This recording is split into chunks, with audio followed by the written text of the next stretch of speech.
شیطان کے وار سے بچنے کا ایک بڑا آسان طریقہ ہے کہ ہم شریعت محمدیہ علیہ الصلاۃ والسلام کے اوپر گامزن رہیں، وگرنہ شیطان نے جو کہا سچ کر دکھایا۔ شیطان نے جو کہا وہ راہوں پہ بیٹھا۔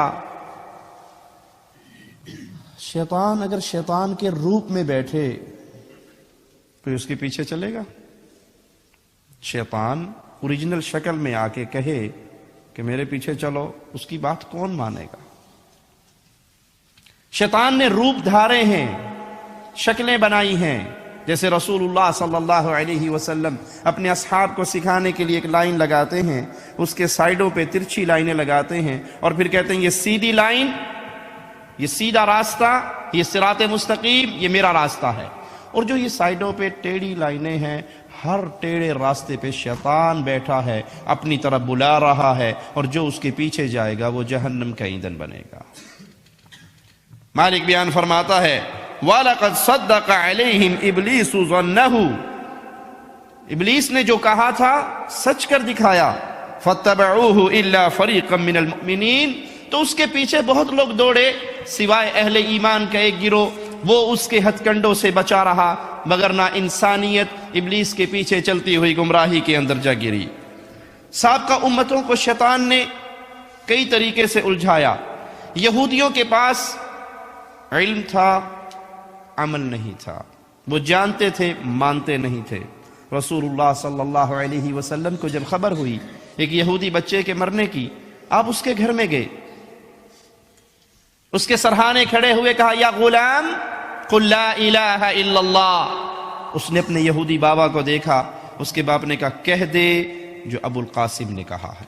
کیوں؟ وہ جانتا تھا حسد کی بنیاد پہ، غم و غصے کی بنیاد پہ، تعصب کی بنیاد پہ، قومیت کی بنیاد پہ حق کو ٹھکرانے والے، لیکن جانتے تھے کہ حق یہی ہے، کہہ دے جو ابو القاسم نے کہا۔ اس نے کہا اشہد ان لا الہ الا اللہ واشہد ان محمد رسول اللہ صلی اللہ علیہ وسلم۔ گھر سے نکلتے ہیں، چہرہ پھول کی طرح کھلا اٹھا ہے اور کہہ رہے ہیں اللہ کا شکر ہے ایک جان میرے ذریعے میرے رب نے جہنم سے اور آزاد کر دی۔ وہ جانتے تھے لیکن عمل نہیں کرتے تھے۔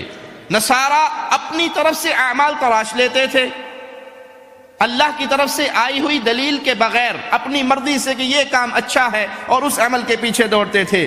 رسول اللہ صلی اللہ علیہ وسلم نے فرمایا اسلام کی کڑیاں ایک ایک کر کے ٹوٹنا شروع ہوں گی۔ اسلام کی کڑیاں ایک کے بعد ایک اور ایک کے بعد ایک ٹوٹیں گی۔ سب سے پہلے جو کڑی ٹوٹے گی وہ اللہ کی شریعت کے مطابق فیصلے نہیں کیے جائیں گے۔ اور اللہ محفوظ فرمائے آج اکثریت مسلمانوں کی فیصلہ کرتے ہوئے مالک کے کلام کو چھوڑ کر لوگوں کے بنائے ہوئے ہاتھوں کے قوانین کے مطابق اپنے فیصلے کرواتے ہیں۔ جرگے کا یہ فیصلہ ہے، پنچایت کا یہ فیصلہ ہے، قوم کا یہ فیصلہ ہے، عدالتوں کا یہ فیصلہ ہے، قرآن حکیم کا فیصلہ وہ منظور نہیں ہے، شریعت اسلامیہ کا فیصلہ منظور نہیں ہے۔ یہ رونا کسی کا کیا روئیں، کلمہ پڑھنے والوں کی اپنی اکثریت کا یہ حال ہے۔